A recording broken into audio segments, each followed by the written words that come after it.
যারা বাংলাদেশে আছেন আপনারা এই জিনিসটা দেখেন। এমন বাজে রাইতের মনে করেন 10টা 11টা, আমি কাজের তেনে আইছি, ঘুমাই রয়েছি, আর আমার ভাই বেড়াদার এই দেন অন্ধকারের ভিতরে লাইট না জ্বালায় ভাত খেতেছে। কারণ কি জানেন ভাই? কারণটা হইলো ওরা জানে যে আমি কাজের তে আইছি, আমি ঘুমাই রয়েছি, আমার ডিস্টার্ব হইব দেখা ওরা এই অন্ধকারের ভিতরে ভাত খেয়ে যাচ্ছে।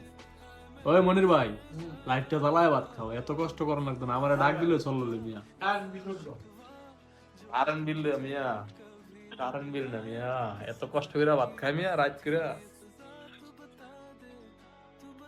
লোক গুলাই অনেক ভালো বুঝছেন, একমাত্র আমার ডিস্টার্ব হইব দেখা অন্ধকারে ভাত খেতেছে। ভাই বিদেশ না এলে বুঝতেন না আসলে জীবনটা দেখি, বুঝছেন? তো সবাই ভালো থাকেন। আসসালামু আলাইকুম।